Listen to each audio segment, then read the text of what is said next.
It's the Reedie Zee Show.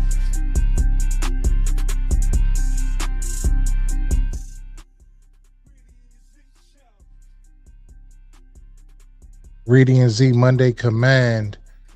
After the abysmal performance versus the New England Patriots on Friday, me and Z got a lot to talk about. Also, there was a surprise cut this morning and much more coming to y'all now on Reedie Zee.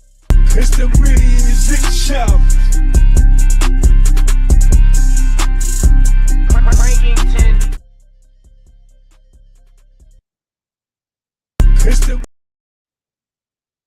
It's the Reedie Zee Show.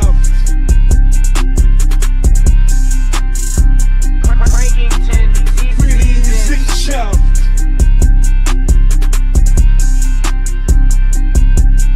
It's the Reedie Zee Show. Reedie Zee Show. Reedie Zee Show.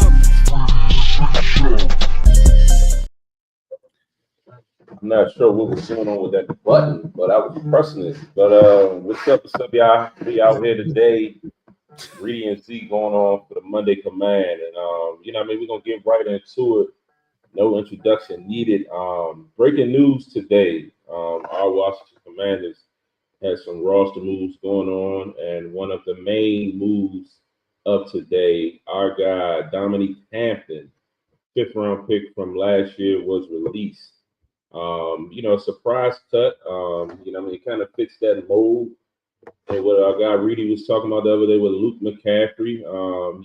Some guys at camp that just haven't really been showing up.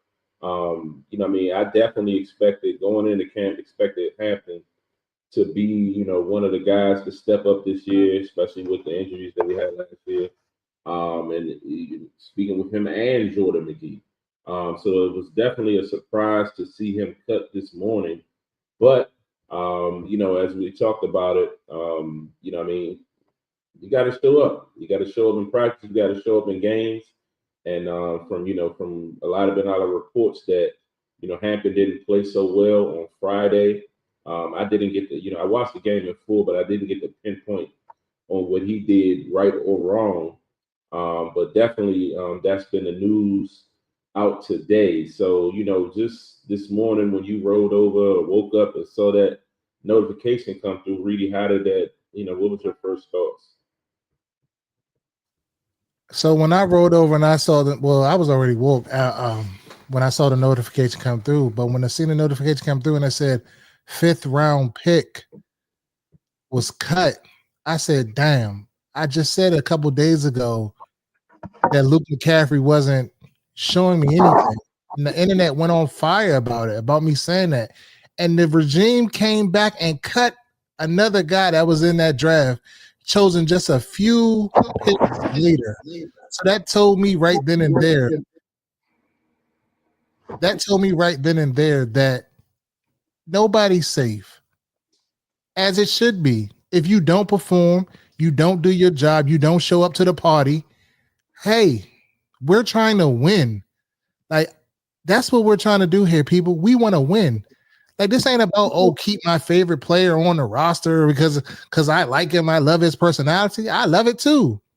But if we trying to get to where we trying to get to, hey, if you ain't pulling your end of the rope, hey, we got to move on and bring somebody in here that is. But sad to see Hampton go. It was a surprise to me. I didn't think he was going to go right away. But as you said before, he wasn't making plays in this previous preseason game. And, I don't know what they seen in practice, but, I guess enough is enough. And they decided to bring in 20 guys for a workout yesterday. And they ended up signing, the guys that you see on the screen. Duke Riley basically, and formerly of the Miami Dolphins, is coming in, in that roster spot. So we're curious to see what happens with that. Yeah, absolutely. So this morning, just to go back over it in full, we have made the following roster moves: signed Esane Bathy, Anthony Hamilton Sr., and Duke Riley. Released Velami Fehoko Jr., Allen George, and Dominique Hampton.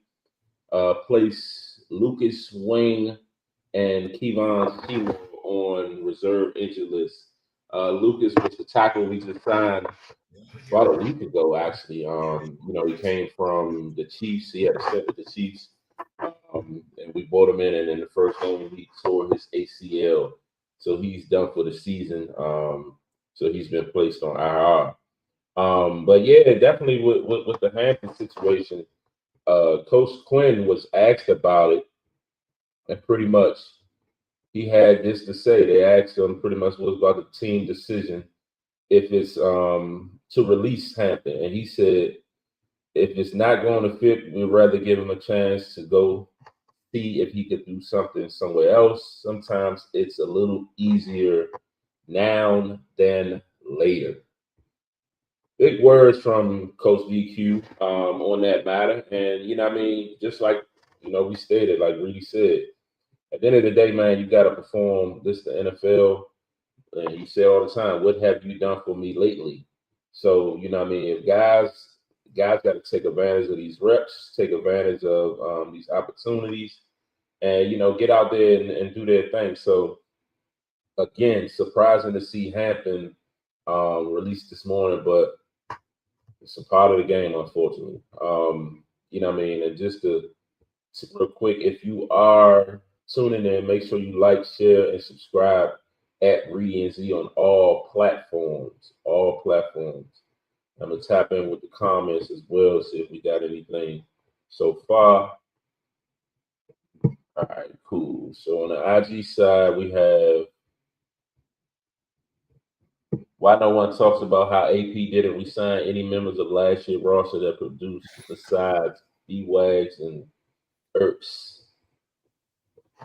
And I got to turn my mic up a little bit too, so I'll do that as well. But yeah, did you hear that question, Reedie? No, say it again. I'm sorry. So the question was, how come no one talks about how AP didn't resign any of the members of last year's roster that produced besides B-Wags and Ertz? It could be a lot of different things. It could be, money. It could be where their agents, like see their value. The team may have, wanted to get younger in certain positions, wanted to get faster. Most off seasons you want to get bigger, faster, stronger. So I don't know. Like the only real re-signing that I thought we should have maybe brought back was maybe the Jeremy Chin situation. But Will Hurst looks like he's Jeremy Chin and a guy that can cover. So maybe they wanted a guy that can cover a little bit better on the back end than what Chin could. Chin kind of like, he was a liability in coverage, and he would come up and hit you. He would tackle in the run game, but he was a liability in coverage when it relates to tight ends.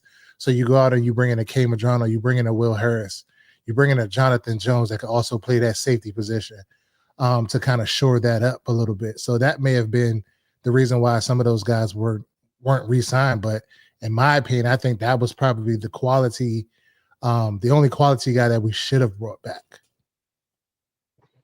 Yeah, I would agree. Jeremy Chin was the top of that list of, guys to retain. I would say honorable mention could be someone that, along the lines of like Zacchaeus.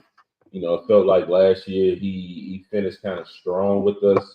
He kind of turned up a little bit, made some key plays. So he could have been a guy. Outside of Zacchaeus, I did want Diami back, but figured Diami would get a contract offer that we just wouldn't be willing to match as he ended up getting.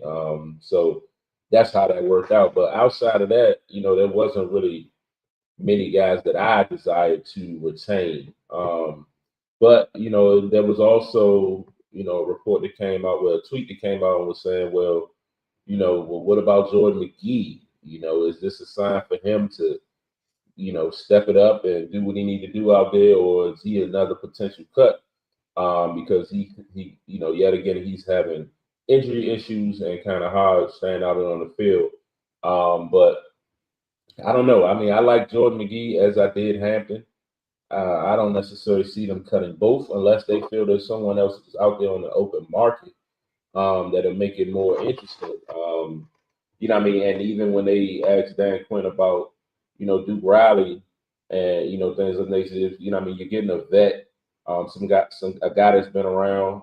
From the looks of it, he fits that mold. He seems like he go get him. You know what I mean? So could be a good special teams guy as well. I would like to see what he does for the defense in a reserve role. But overall, I think that, it's something that we're going to have to continue to monitor. Linebacker is the position that, last year, Reedie even talked about it, that he wanted to, upgrade there. And we kind of, outside of Madrano and, we retained Wags, but outside of that, we kind of banked on, what we had going into this year from, the guys that we picked up last year. So it wasn't much movement in that room. So it's definitely intriguing. But you have anything you want to add to that about your linebacker situation? Yeah, I just was going to say, I wanted speed on the outside as far as our outside linebackers. You really can't really factor Frankie Louvu into the mix because he's going. He's your second or third pass rusher. I think with us bringing in Von Miller, and that kind of shores that up, helps us out a little bit more. But we also need sideline to sideline, first and second down linebackers that can flow, that can get to the edge when these teams like the Eagles and others try to get to the edge on us. You know what I'm saying? Try to run Saquon and get him out of there. Everything is not a power. They like to stretch, to run that zone blocking scheme and get on the edges and run away from people. So I wanted a linebacker like that can flow, because at this age, Bobby Wagner isn't that linebacker that can, flow. He can do it, in a pinch, but to have him do it for a whole season, I don't think is a good utilization of him and his skill set. I'd rather him just, clean up anything inside versus, trying to have to run sideline to sideline, where there's going to be times where he does, but, I wanted a faster linebacker with more speed. Yeah, definitely, totally agree. And just to kind of move along slightly, today's practice and tomorrow, this week, is going to be a little different. They talked about how they divvy the teams. Burgundy and gold game? Correct. So it's going to be a burgundy and gold game. They divvy the teams up into burgundy and gold in a sense. And then, so it's going to be a jog through today and a game tomorrow where they get to, battle it out with each other. They're going to do some situational things. One of the key mentions, Dan Quinn mentioned was the 2-minute drill and things of that nature. So just again, this year, they're definitely heavy on the situationals, because remember last year we ended up in a lot of games with a lot of situations where we had 2-minute drills, or, at the end we're trying to score to get a touchdown, game-winning situations. So it actually helped us out a lot last year. So this year they, pretty much continuing the same concepts, and I think it'll be a great idea as well. But also, we have a mini gap in between the next game, which is Monday night against the Bengals. So with the extended time, DQ is getting creative with practicing, kind of spice things up and make it fun for the guys out there. Yeah, I think it's a good idea. Give them more of a game look. You know what I'm saying? Whereas it's like a exhibition style game, but just against each other. You know what I mean? I like it. Shake it up a little bit. You got different play callers, so then you also are developing coaches as well, because there are other coaches that are getting an opportunity to call the defense maybe, or to call the offense maybe. You know what I'm saying? We have all of these up and comers. So, if by chance, I don't want to talk about it, but if a coach leaves at the end of the year, we have some guys that kind of have some developmental opportunities. And this is the time of year that you do things like that to try to develop your coaches as you're developing throughout the season, because it's a next man up mentality. If anything happens, say there's an illness or anything can happen during the season, and somebody else may have to step in and call plays. So I think it's good on both sides, and it also, makes it more competitive and, for the players and things of that nature. Yeah, definitely. I totally agree. And then, we're going to roll right into the preseason. Preseason week 1, we played the Pats. We had the joint practice last week. And then, even in the joint practices, we felt like that the Patriots kind of, moved the ball, moved the ball on our defense. They said we did pretty well on the opposite side as well, but overall, we didn't leave joint practice like super excited and happy of the performance of our team, playing another opponent. They talked about how the receivers was burning up our DBs, which we felt was a strong position group based on what we've been seeing in camp. And then it rolled over to the game, and I don't know. I just felt like in the opening kickoff, it was just a lack of effort. I do know that 30 players did not play, and it was a mixture of starters in that. But with those absences, I still felt like we could have came on and been competitive. And even though it's preseason, you don't want to over-evaluate. But I could say for myself, sitting there watching that game, I wasn't pleased with the performance. And to allow Henderson to take the opening kickoff to the house, and then in a blink we're down 17-0. So tell me what your thought process around when that happened and how you felt, watching that game. You're on mute. Just like you said before, it just took all of the air out of everything when, Travion Henderson took that 100-yard kickoff back to the house and just gave them all of the momentum. And it just was like compounded each event after that was compounded.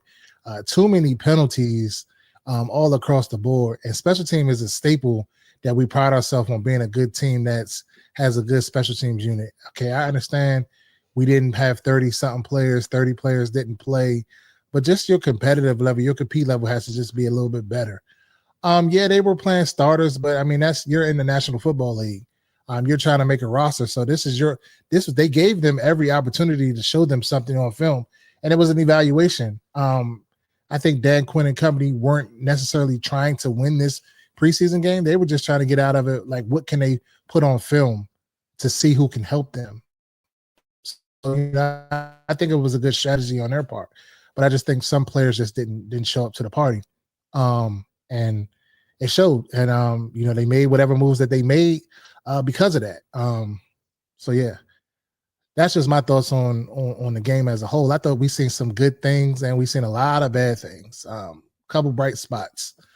Johnny Newton looks like he's ready to go with the strip sack. Also, Trey Amos looked the part. I was glad to see Ben Sinnott kind of out there running around, running routes, made a few catches. I expected a little bit more from Luke McCaffrey, but they said he had an illness, so I'll let that stay where it's at. As far as Luke McCaffrey, I'm not going to beat that horse. And I thought Jeremy Reeves played an outstanding game, and he did exactly what we said he would do on the Burgundy Breakdown last Wednesday when we talked about ad nauseum that he's a guy that when he's called upon to come in, he always produces. He always comes up. They called the penalty on him on a hit. That was a clean hit. That's what you want your safety to do: come downhill and hit somebody. So that I was super pumped up about Jeremy Reeves, and I hope he gets more opportunities this coming week next Monday when we go to Cincinnati, when we play Cincinnati at home.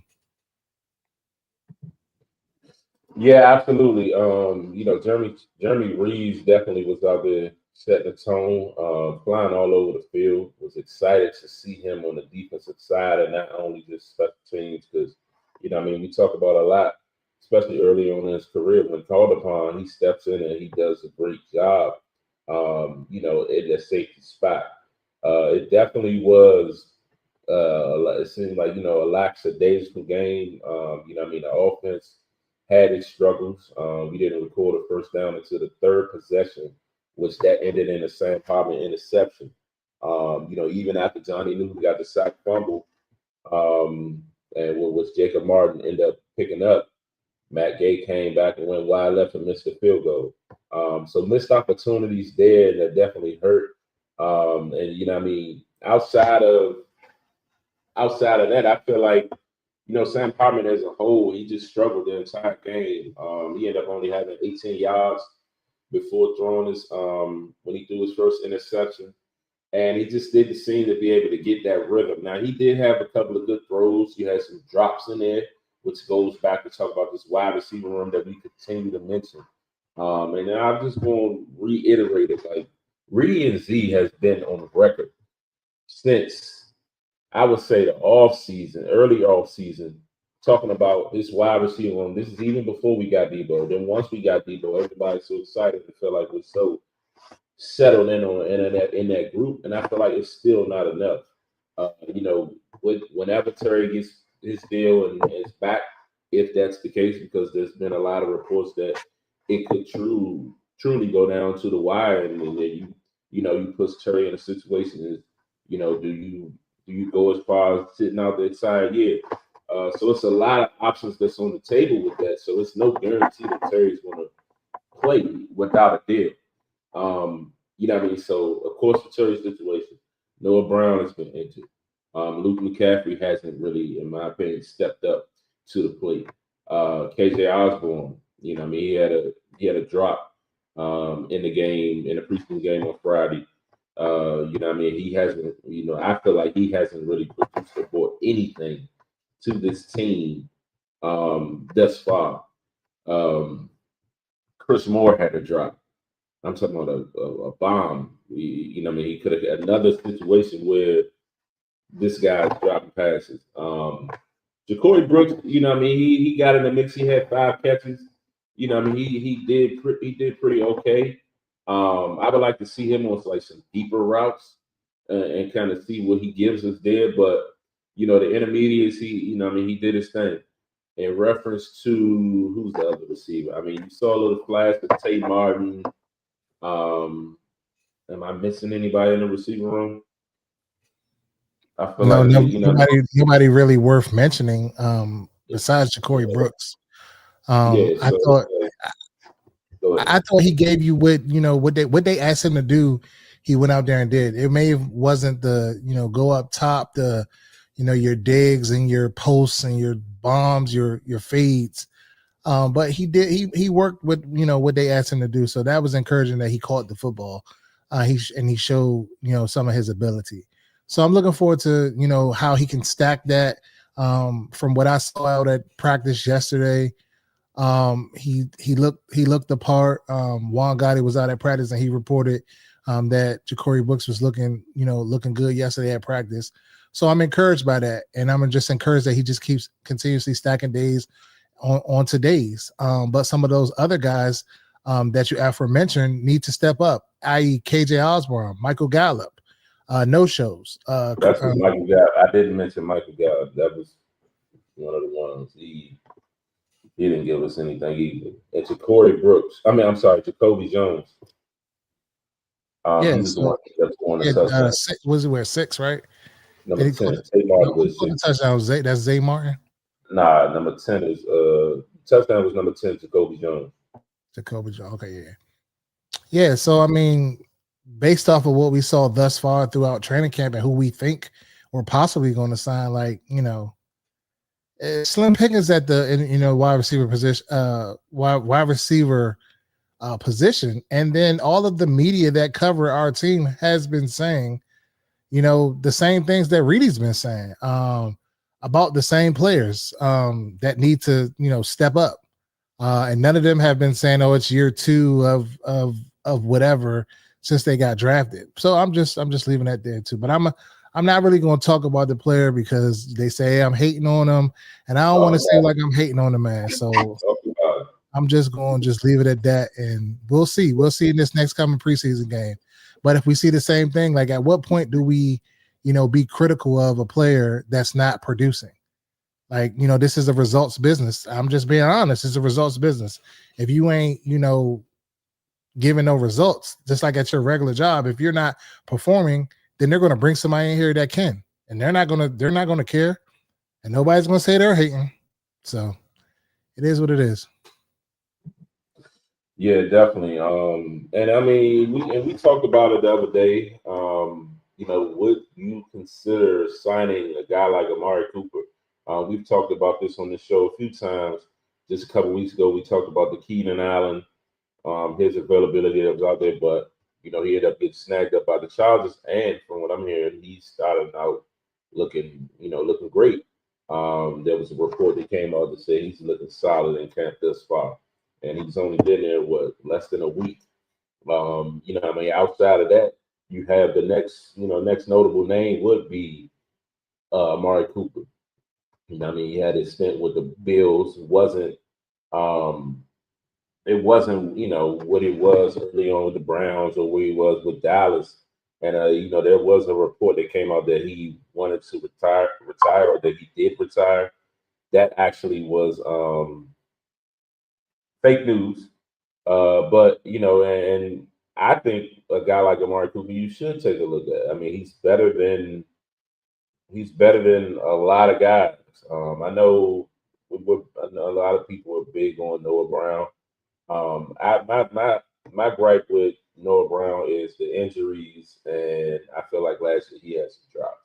Now he did make some good catches. He kept us in some drives, moving down the field last year. But for what everybody just locks him in to be automatically number 3, or everybody just acts like he's automatically just good enough or great enough receiver that we shouldn't have no worry on wide receiver 3 is blasphemy to me. I feel like we got to get weapons. We got to get players here. And I taking a look at a guy like Amari Cooper, seeing what he got left, I don't think it hurts. I mean, he walks in easily wide receiver 3, 4. Wide receiver number 3 or number 4 easily. And then, again, God forbid that Terry misses games, we're gonna need a deep threat. Who stretches the field. And I know Jalen Lane, we didn't see a lot of him, production with him over the preseason game, but I feel like that, I think he'll be fine.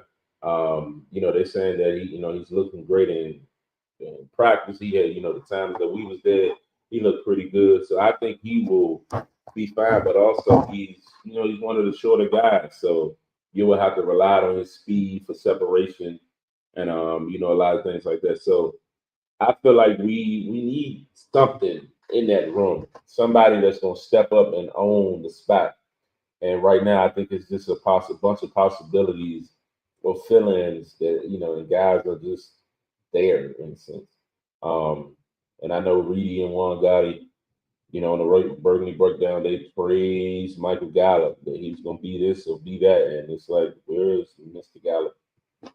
So, I don't know. It's hard to see because, again, I've been talking about this wide receiver room since fucking April, March, and people stoned me about it, but here we are. Yeah, let's move off the Michael Gallup topic. But what you think about? I mean, at this point, it doesn't hurt to bring anybody in. I mean, at this point, we need to get Terry re-signed. We need to get him signed, sealed, delivered, get him back on the practice field practicing. Enough is enough. We're going into the second preseason game. We need to like shore this up and move on from this story. This shouldn't be a story anymore. And figure out exactly what we have. But I mean, could you imagine a lineup with Terry, Debo, Amari Cooper, in a diminished role? He's not going to be your number 1, your number 2. He's probably be your 3rd receiver, your 4th receiver. Just bringing him on the field when somebody's getting a break is like, you got to play it honest, because he can still, make you pay. He maybe can't push the ball down the field, but he can be a pretty good possession receiver. So I think, it's worth kicking the tires on it. That's why I was a guy that was saying, bringing in Keenan Allen, like he has a lot to give. But that ship has sailed. He re-signed with the Chargers, so we can't keep talking about that. But this back end of this roster, as far as the wide receiver position, isn't looking too promising at all. And Michael Gallup, I was hoping that he would, emerge to his 2019 form, but it's not looking that way. And that's just something that I just had to come to grips with. It is what it is. He's probably not going to make this team, and if he does make the team, it's probably as a practice squad player.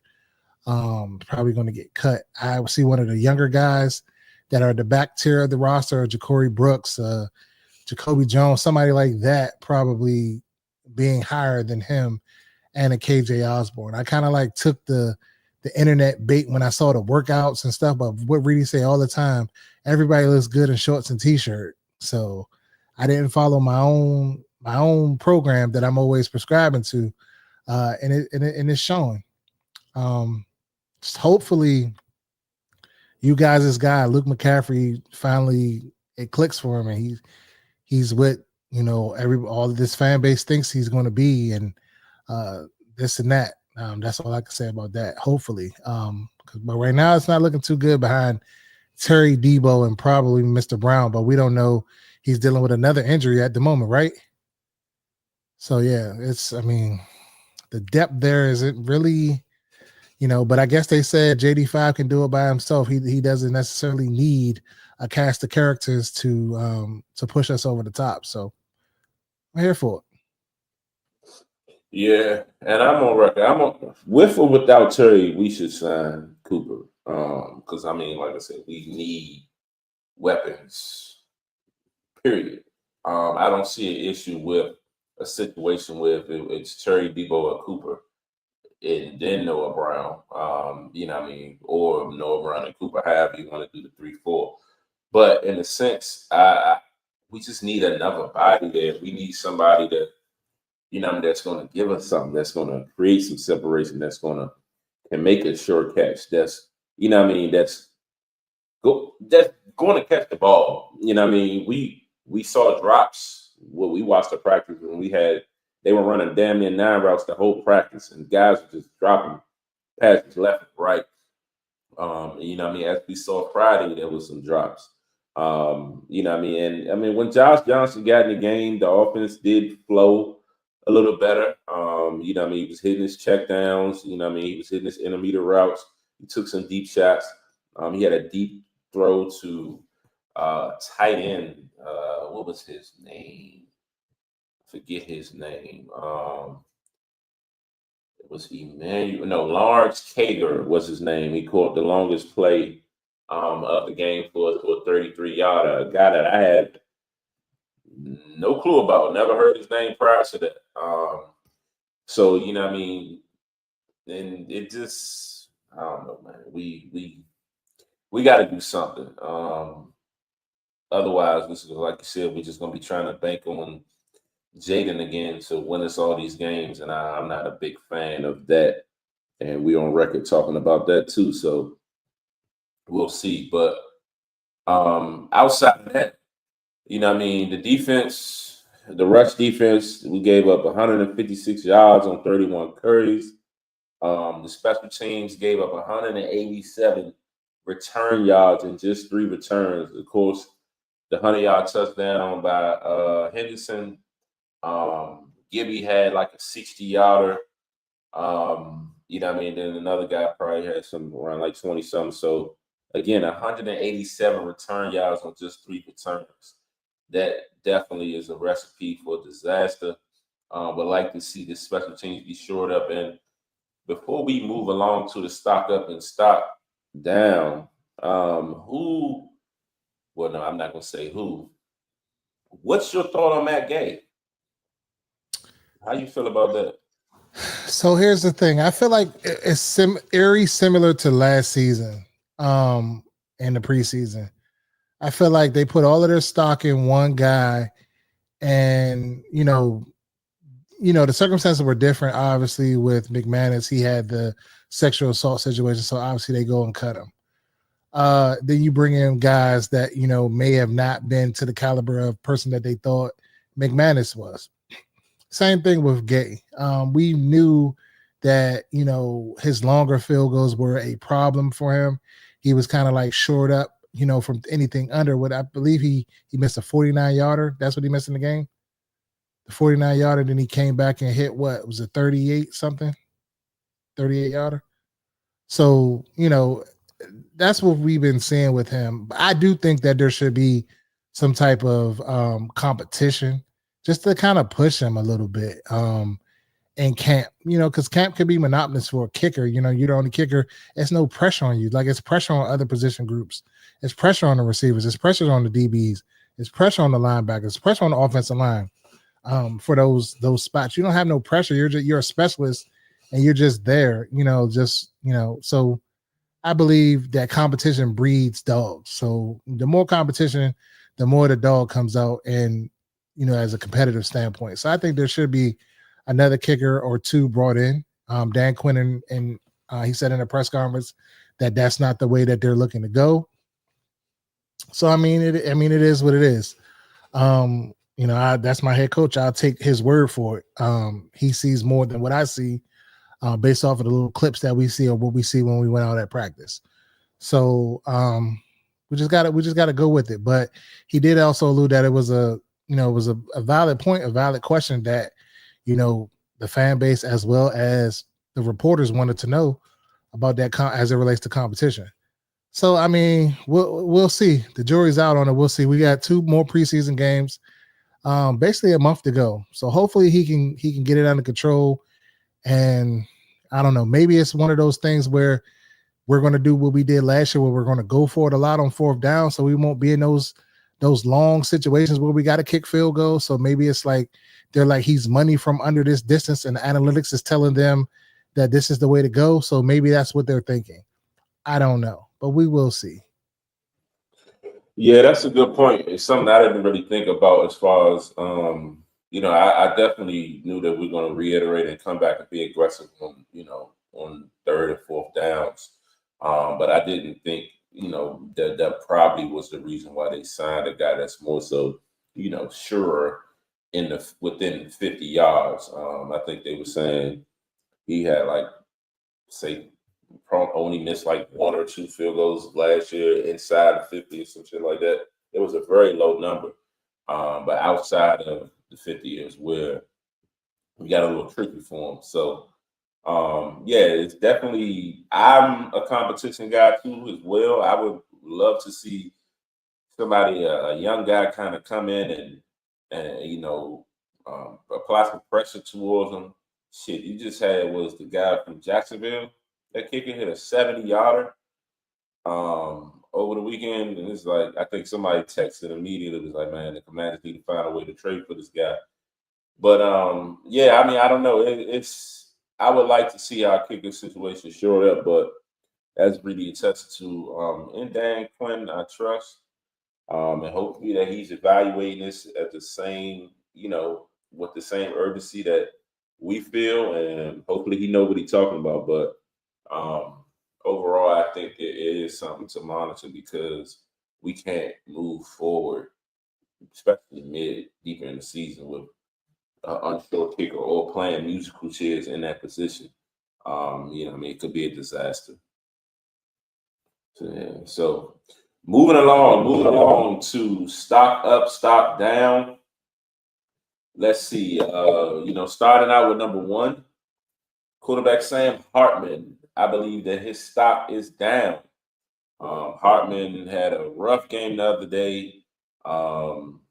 He ended up, I'll pull up his stats real quick, but he ended up with, let me see. I know Josh Johnson put the pressure on him. And that was one of the key matchups that we talked about last week, because in practice, we noticed how those 2 quarterbacks were getting like a bulk of the reps on one of those practices. And it's like a real true competition because, even with Mariota's absence, he was gone for like a week. And, they were saying he's been dealing with like a small, slight injury. He's still the lock to be the number 2 quarterback. So then that leaves Josh Johnson and Sam Hartman for the number 3. And I think Josh Johnson was strategically brought here to push Sam Hartman, to make him better. Hartman finished 9 of 19 for 64 yards with 1 interception. And he had a 33.7 QBR versus Johnson, who was 15 for 22, 173, 1 tutty, 1 interception, and an 87.9 QBR. So I definitely think Sam Hartman's stock is down after this game, and Josh Johnson's stock is up. What's your opinion on that? Yeah, I absolutely agree with you on that. Sam Hartman is probably going to get cut. Just based off of if you read the tea leaves between what Cliff said in the pressers about Sam Hartman, and then you look at his play. Granted, it's only one preseason game. There's still two preseason games to go. But is Sam really going to play that? Well, he might, because it's 3 quarterbacks. Well, no, it's 4 quarter. Well, Mariota's not going to play because he's still dealing with the injury.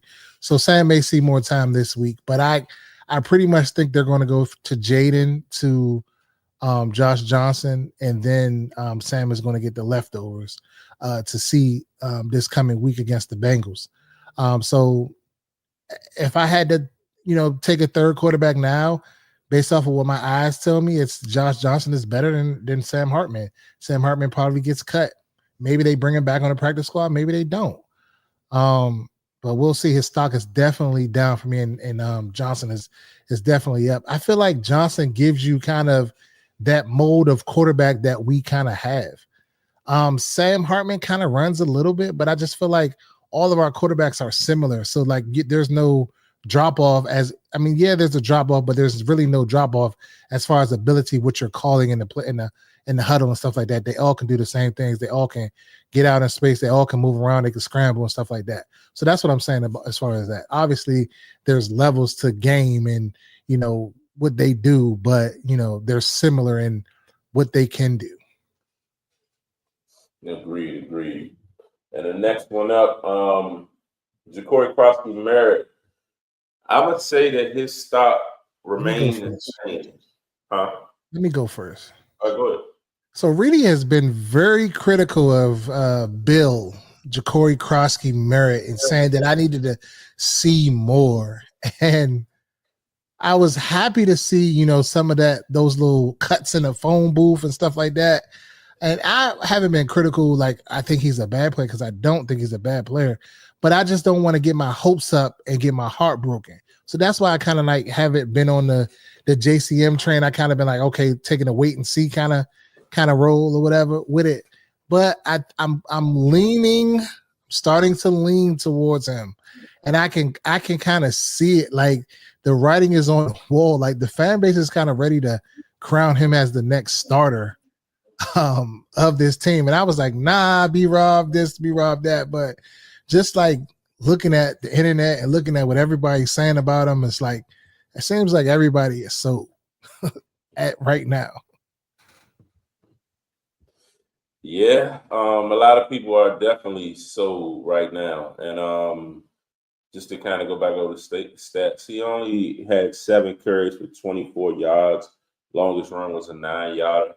But as Reedie said, definitely, going through the trenches, through the crowd, finding cuts and holes, hitting the hole hard. Something that we haven't seen in our running backs in quite a while, making something out of nothing, extending runs. We saw that in a little bit of, reps that, JCM got. He also caught a check down pass from Josh Johnson, and he was able to get a first down on that play. It was an 8-yard catch. But basically, he was able to break a tackle, make somebody miss, and get the first down. So excited for his tackle breaking ability. Excited for a lot of those things. The reason why I said his stock stayed the same, because he already had a stock, a high stock. There was a lot of buzz around him.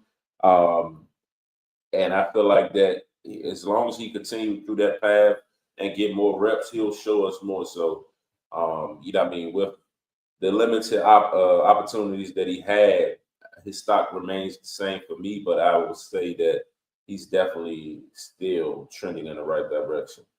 And did you mention whether the stock was up, down, or you said it, based on your comment, it was your stock is up for you? My bad. His stock is it's staying the same, but it's more of on an upward trajectory than it is a downward trajectory because I mean he's been consistent. There hasn't been any drop off. I mean, I think this running back room is actually a pretty good room. I think we want to just write off a B Rob. We want to write off a Austin Eckler.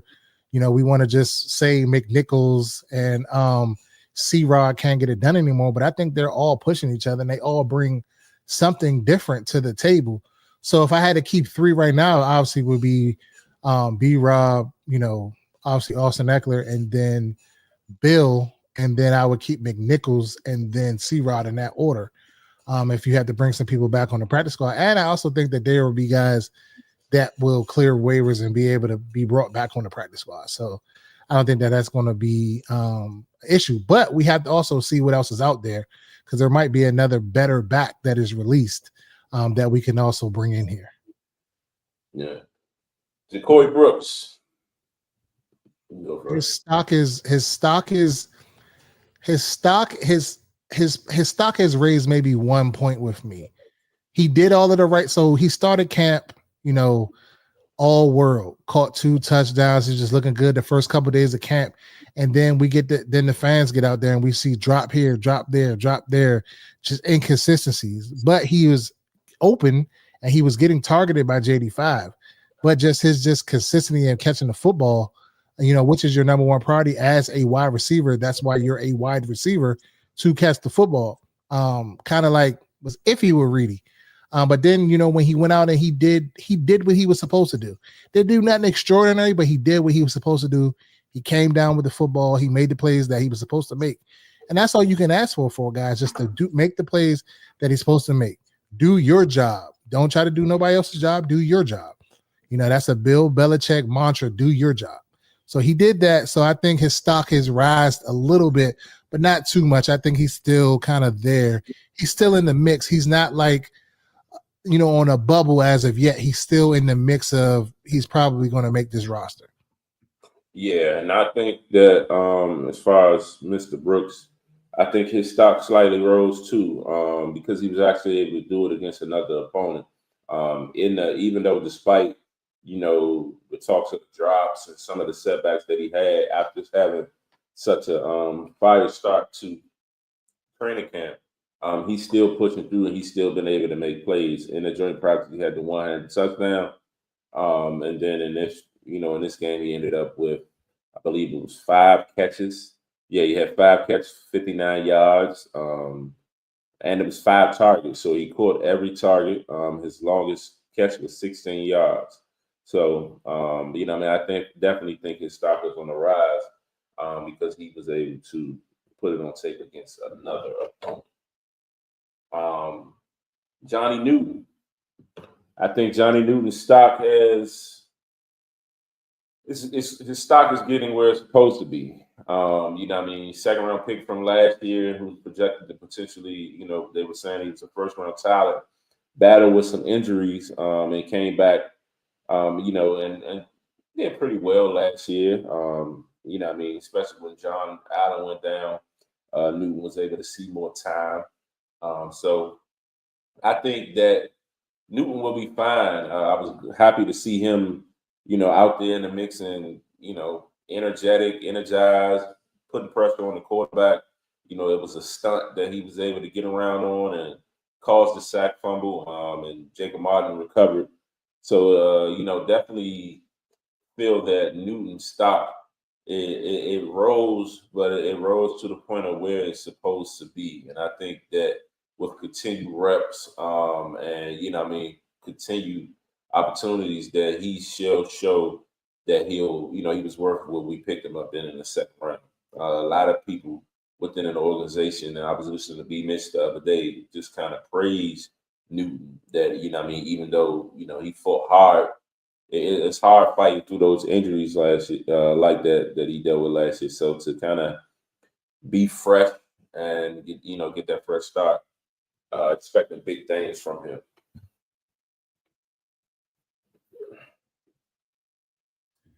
Yeah, I agree. I think his stock is, where it's supposed to have been. Last year, he battled those, both those foot injuries, coming into the season. Wasn't quite himself from what they said, they were expecting. It was kind of hard for him to, get back. He made some plays last year, but he's looking at the guy that we thought we were going to draft. So another guy that I'm curious to see how he plays this week with better competition in the lineup for us across the defensive line, because you have to key in on other guys, so that may free him up and give him a one-on-one to see what he can do.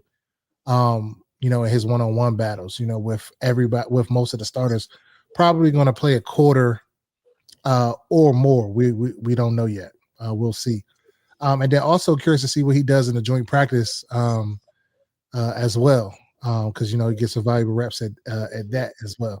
So I think his stock is on the come up, but a guy that we were kind of already penciled in to kind of be one of the guys, not really fighting for a position battle or anything like that. He was going to be in the mix regardless. So yeah. Yeah, definitely. And then last, we pretty much touched on it, was Jeremy Reeves. I felt Revo had a great game, and want to continue to see Revo get those defensive reps, because, he's not just a special teams guy.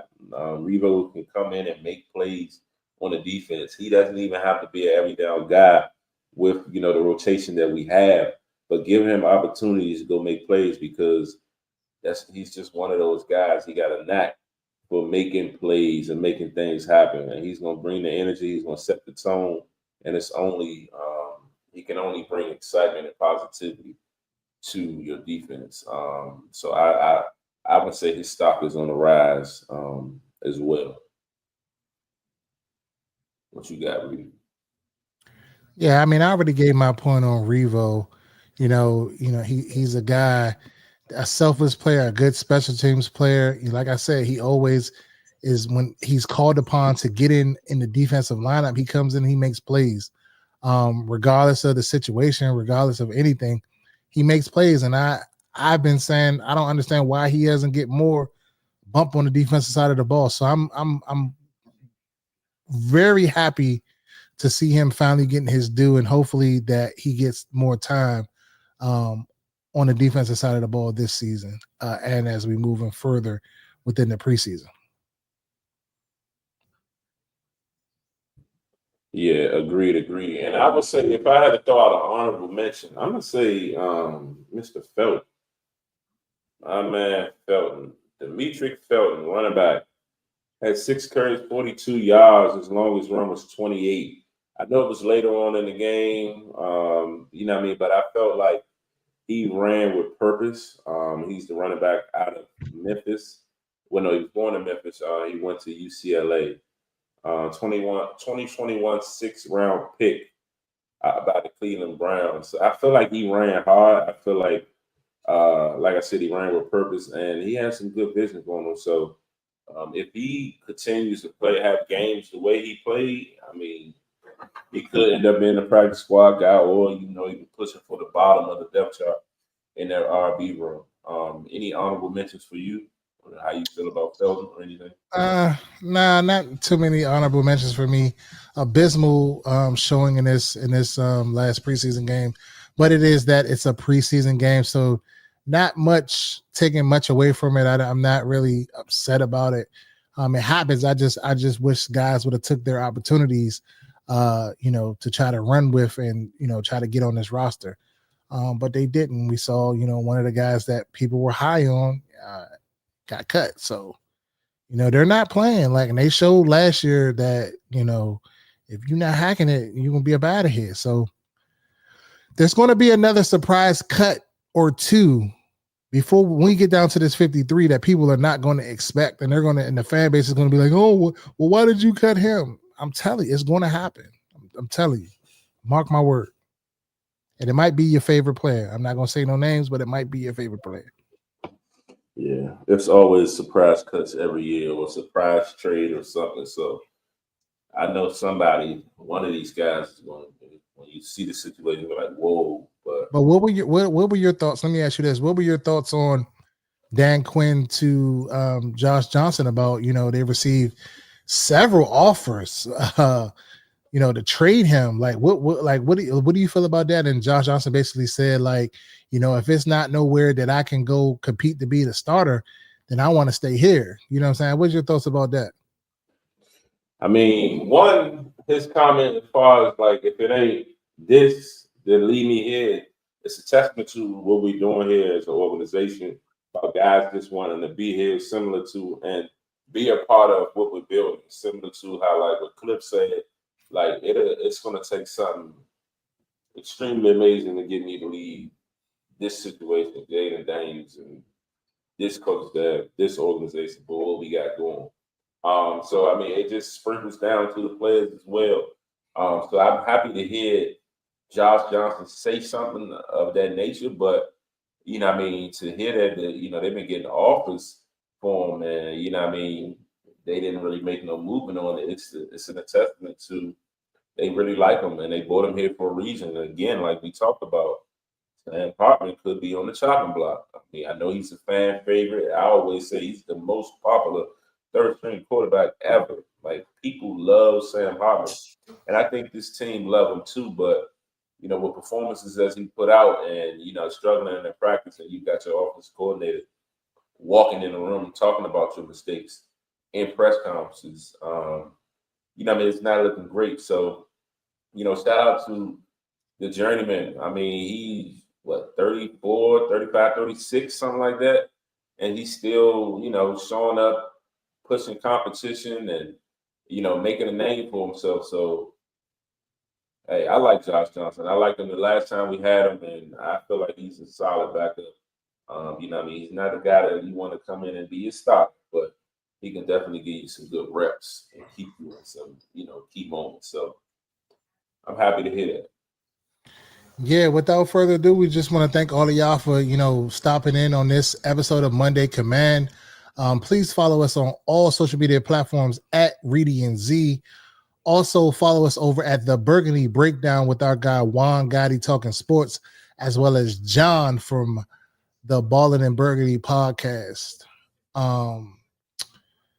Yeah, but without further ado, we'll be over there on Wednesday between 9:30, 9:45, for our breakdown with those guys. And again, we'll be back here on Monday as well. We have some pregame, stuff coming up in the season as it relates with our opponents and stuff like that we're going to hop on, as well as our post-game lives and also our Friday commands as well. So be on the lookout for those. Without further ado, I'm Reedie. And I'm Z. Reedie Zee signing out. Reedie Zee shout.